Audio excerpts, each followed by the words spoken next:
അല്ല, അതെങ്ങനെ തിരിച്ചറിയും?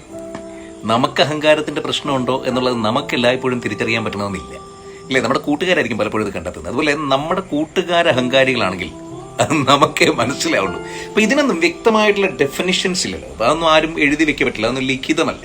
അപ്പൊ അതുകൊണ്ട് തന്നെ നമ്മുടെ സൗഹൃദങ്ങളിൽ അഹങ്കാരികളായിട്ടുള്ള ആൾക്കാരുണ്ടോ, ഇനി അഥവാ നമ്മളിൽ അഹങ്കാരത്തിന്റെ ചെറിയൊരു കൊമ്പുണ്ടോ എന്നൊക്കെ ഇടയ്ക്കിടയ്ക്ക് ചർച്ച ചെയ്യുന്നത് നല്ലതാണല്ലോ.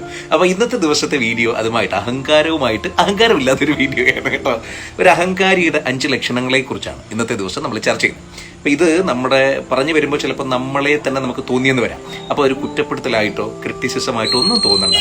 പകരം നമുക്കതിൽ നിന്ന് പുറത്ത് കടക്കണം. ഒരു നല്ല സുഹൃത്തിനല്ലേ അത് പറഞ്ഞു തരാൻ പറ്റുള്ളൂ. എന്നെ സംബന്ധിച്ച് എനിക്ക് അഹങ്കാരത്തിൻ്റെതായ കൊമ്പുണ്ടായിരുന്നതൊക്കെ ഞാൻ എൻ്റെ കൂടെ പഠിച്ച നല്ല സുഹൃത്തുക്കൾ, എൻ്റെ ജീവിതത്തിൽ പരിചയപ്പെട്ട കുറേ സുഹൃത്തുക്കളൊക്കെ ഒരുപാട് ഈ പറഞ്ഞതുപോലെ എന്നെ ക്രിട്ടിസൈസ് ചെയ്ത് മാറ്റി തന്നതാണ്. ഇങ്ങനെയാടാ, ഇങ്ങനെ ഒരു കുഴപ്പം നിനക്കുണ്ട് എന്നൊക്കെ പറഞ്ഞിട്ട് പിന്നെ ഞാനത് ശീലമാക്കി തുടങ്ങി കേട്ടോ. ഞാൻ എൻ്റെ സുഹൃത്തുക്കളെ വിളിച്ച് അങ്ങോട്ട് ചോദിക്കും, അളിയാ ഞാൻ ഇങ്ങനെ ചെയ്തു, ഇതിനകത്ത് എന്തെങ്കിലും ഒരു പ്രശ്നം നിനക്ക് തോന്നുന്നുണ്ടോ? അപ്പോൾ അത് ഒരു അഹങ്കാരത്തിൻ്റെ ലക്ഷണം ഉണ്ടായിരുന്നെങ്കിൽ അവരത് പറഞ്ഞിട്ടുണ്ട്. അങ്ങനെ എന്നെ ഊരിത്തെളിയാൻ സഹായിച്ച ഒരുപാട് സൗഹൃദങ്ങളുണ്ട്. അവർക്ക് ആദ്യം നന്ദി പറയുകയാണ്. അതുപോലെ ആ പറഞ്ഞ പാഠങ്ങളൊക്കെ നിങ്ങളിലേക്കും കൂടി പകർന്നു തരിക എന്നുള്ളതാണ് ഇന്നത്തെ ദിവസത്തെ ഉദ്ദേശം. ശരി, ഒരു അഹങ്കാരിയായിട്ടുള്ള ഒരാളുടെ ഏറ്റവും ആദ്യത്തെ ലക്ഷണം എന്ന് പറയുന്നത് ഇവർക്ക് പെട്ടെന്ന് ദേഷ്യം വരും. പെട്ടെന്ന് ദേഷ്യം വരുന്ന ശുദ്ധരായിട്ടുള്ള ആൾക്കാർക്കും പെട്ടെന്ന് ദേഷ്യം വരും. പക്ഷെ പെട്ടെന്ന് ദേഷ്യം വരുന്നതിലല്ല, നമുക്ക് ദേഷ്യം വരാൻ കാരണമായിട്ടുള്ള ആളുണ്ടല്ലോ, നമ്മുടെ മുമ്പിൽ നിൽക്കുന്ന ആൾ, ആ ആളുടെ വികാരത്തിനെ മാനിക്കാതെ കാട്ടയ്ക്ക് പ്രതികരിക്കും. നമ്മൾ വഴക്കുണ്ടാക്കുന്നതിനും അല്ലെ ദേഷ്യപ്പെടുന്നതിനും ഒക്കെ ഒരു ഇതുണ്ടല്ലോ. പക്ഷേ നമ്മൾ മറ്റൊരാളുടെ വികാരങ്ങളെ മാനിക്കാതെ പെരുമാറുക എന്ന് പറയുന്നത് മനുഷ്യ സഹജമായിട്ടുള്ള ഒന്നല്ല. അപ്പൊ ആ ലക്ഷണം നിങ്ങളിലുണ്ടെങ്കിൽ അല്ലെങ്കിൽ നിങ്ങളുടെ സുഹൃത്തുക്കളിലുണ്ടെങ്കിൽ അത് അഹങ്കാരത്തിന്റെ ലക്ഷണം തന്നെയാണ്. രണ്ടാമത്തേത്, എനിക്കെല്ലാം അറിയാം, നമ്മളെ ആരും ഒന്നും പഠിപ്പിക്കാനൊന്നും വരണ്ട, നമുക്ക് എല്ലാം കഴിയും, ഞാൻ എന്തോ ആണ്, നിങ്ങൾ ഇനി എന്തൊക്കെ തന്നെ പറഞ്ഞാലും എനിക്കെല്ലാം അറിയാം, ഞാൻ എന്തോ ആണ്. ഇങ്ങനൊരു ഭാവം നിങ്ങൾക്കുണ്ടെങ്കിൽ ആളത്ര പാവമല്ല, ആ ഭാവം പ്രശ്നമാണ് കേട്ടോ. ഇപ്പൊ ചിലർ ഈ പറഞ്ഞതുപോലെ പ്രറ്റൻഡേഷൻ അല്ലെങ്കിൽ പ്രറ്റൻഡ് ചെയ്യുന്നതിന്റെ ഭാഗമായിട്ടൊക്കെ അങ്ങനെ പെരുമാറുന്നവരൊക്കെ ഉണ്ട്. പക്ഷെ എല്ലായ്പ്പോഴും അങ്ങനെ തന്നെ പെരുമാറുന്നത് ഞാനെന്തോ ആണ്, എനിക്കെല്ലാം അറിയാം, നിങ്ങൾ ഇനി ഏത് വിഷയം പറഞ്ഞാലും അതിനകത്ത് ഞാനാണ് അതിന്റെ വലിയ സംഗതി എന്നൊക്കെ ഒരു ധാരണ ഉണ്ടെങ്കിൽ അതങ്ങ് മാറ്റുന്നതാണ് നല്ലത്.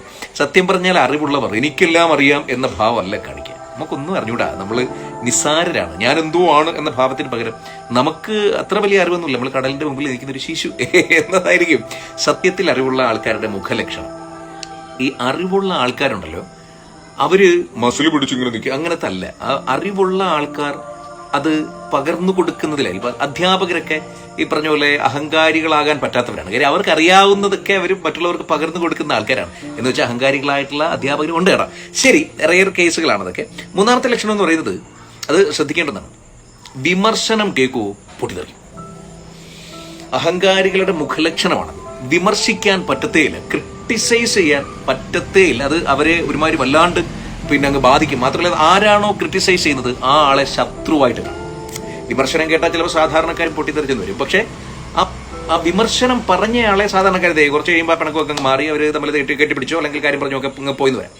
പക്ഷേ ക്രിട്ടിസൈസ് ചെയ്ത ആളെ, വിമർശിച്ച ആളെ കൃത്യമായി ശത്രുതയുടെ മനോഭാവത്തിൽ നോക്കിക്കണ്ട് പിന്നീട് അയാളെ സ്വയം ശത്രുവായിട്ട് പ്രഖ്യാപിച്ച് അയാൾക്കെതിരെ യുദ്ധം പ്രഖ്യാപിച്ചോളെ അഹങ്കാരിയാണെങ്കിൽ. അപ്പൊ ആ ലക്ഷണം നിങ്ങൾക്കോ നിങ്ങളുടെ സുഹൃത്തുക്കൾക്കോ ഉണ്ടെങ്കിൽ, സുഹൃത്തുക്കൾക്കാണെങ്കിൽ നമ്മൾ പറഞ്ഞു മാറ്റിയാൽ മതി, നിങ്ങൾക്കാണെങ്കിൽ അതൊന്ന് ശ്രദ്ധിച്ചേക്കണം കേട്ടോ. അതുപോലെ നാലാമത്തേത്, നമ്മൾ നശിച്ചാലും ശരി തോറ്റു കൊടുക്കില്ല.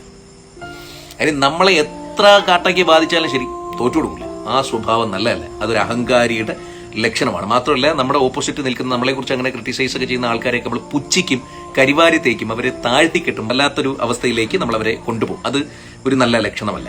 അഞ്ചാമത്തേതും ഏറ്റവും പ്രധാനപ്പെട്ടതുമായിട്ടുള്ള അഹങ്കാരിയുടെ ലക്ഷണം, അവർക്കൊരിക്കലും നല്ല ബന്ധങ്ങൾ നിലനിൽക്കില്ല.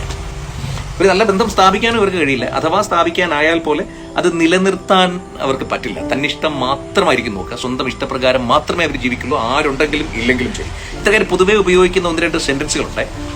നിങ്ങൾ ഇനി എന്ത് ചെയ്താലും അതിനേക്കാൾ നന്നായിട്ട് എനിക്കറിയാം എന്ന് പറയുന്ന ചില സൗഹൃദങ്ങളുണ്ടാവും. അവരെ ഒന്ന് നോട്ട് ചെയ്തേക്കൂ.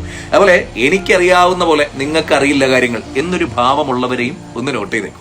ഏറ്റവും നല്ലൊരു ലിസണറാണ് നല്ലൊരു മനുഷ്യൻ. ഇപ്പോൾ ഒരാൾ നമ്മളോടൊരു കാര്യം പറയണം, ആ ആളെ കേൾക്കാൻ ചെവിയുള്ള, അയാളെയും കൂടി മനസ്സിലാക്കി, അയാൾ പറയുന്ന പൊട്ടത്തരമാണെങ്കിൽ അയാൾ കളഞ്ഞേക്കാം, പക്ഷെ അയാൾ പറയുന്നത് കേൾക്കാൻ ചെവി കൂടി കൊടുക്കലാണ് ഒരു നല്ല മനുഷ്യന്റെ കടമ. അപ്പം ഈ പറഞ്ഞ 5 പോയിന്റുകൾ നമ്മളിൽ ഉണ്ടെങ്കിൽ അതിനെ നുള്ളി മാറ്റാം. അതല്ല, നമ്മളിലല്ല നമ്മുടെ അടുത്ത സുഹൃത്തുക്കൾക്കുണ്ടെങ്കിൽ അത്തരക്കാരെ നുള്ളി മാറ്റിക്കാൻ നമുക്കൊന്ന് നോക്കാം കേട്ടോ. നമ്മുടെ പരമാവധി പേർക്ക് ഷെയർ ചെയ്യണം. പരമാവധി പ്രകാശം പരത്തപ്പെടണം. പരക്കട്ടെ പ്രകാശം.